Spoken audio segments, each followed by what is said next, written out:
Hey there, welcome to Keystone Academy. My name is Kyle, and today we're going to be talking about how to export your videos in Adobe Premiere. So exporting can be a little bit tricky, especially if you're not sure what settings to be using, but today we're going to show you how to do it quickly and easily for your projects. It's important to know how to export your video properly.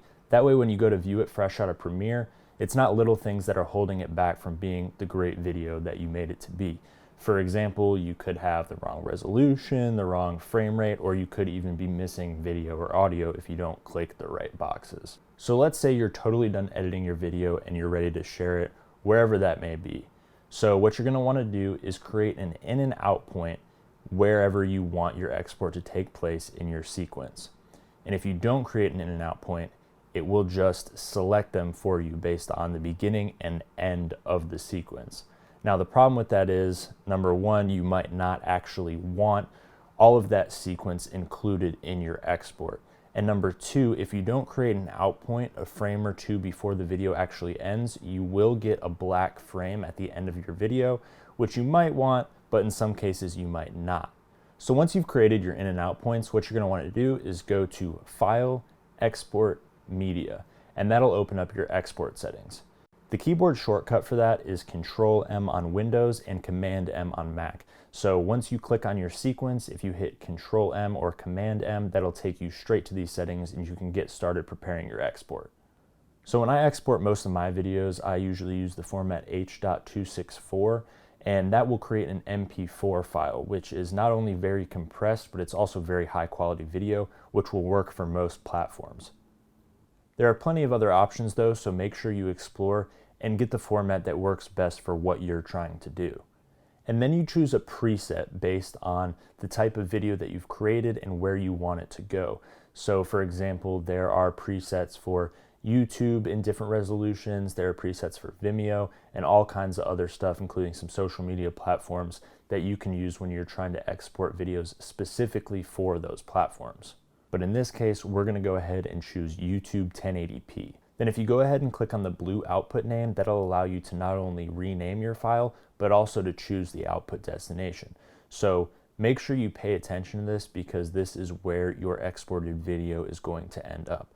Can't tell you how many times I have or I've seen people go to export a video, they have it all done, they export it, and then they didn't check where their output was. So they have no idea where the video actually ended up.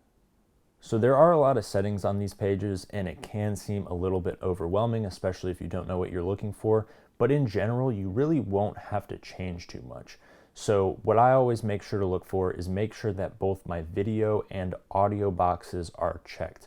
If one of these is missing or not checked, that means you're only going to export either the video or audio, which, unless that's what you're trying to do, is probably not going to be ideal. It's also always a good idea to make sure you look at your basic video and audio settings, make sure that you're exporting in the right resolution, the right frame rate, a solid bit rate, just make sure all that is up to the standards of what you're looking to produce in your video.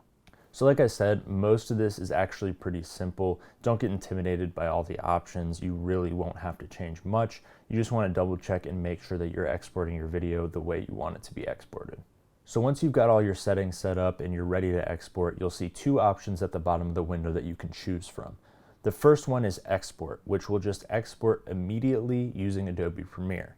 If you click Queue, that will add your export to a queue using Media Encoder.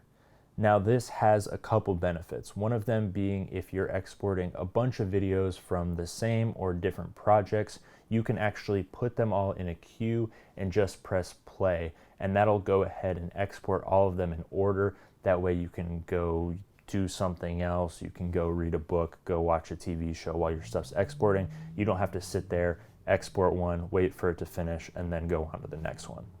The other benefit of using Media Encoder is that it'll actually allow you to still use Adobe Premiere while your video is exporting elsewhere. So if you have a powerful enough computer, this should work just fine. If you add it to your queue, you go over to Media Encoder, that'll start exporting, and then you can go back, work on another project in Premiere, and you'll be good to go. So this is just a basic overview of export settings.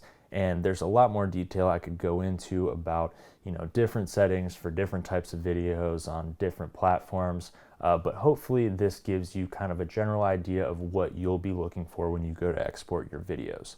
So if you learned anything today, make sure you drop a comment, hit like, and make sure you subscribe. Thanks for watching.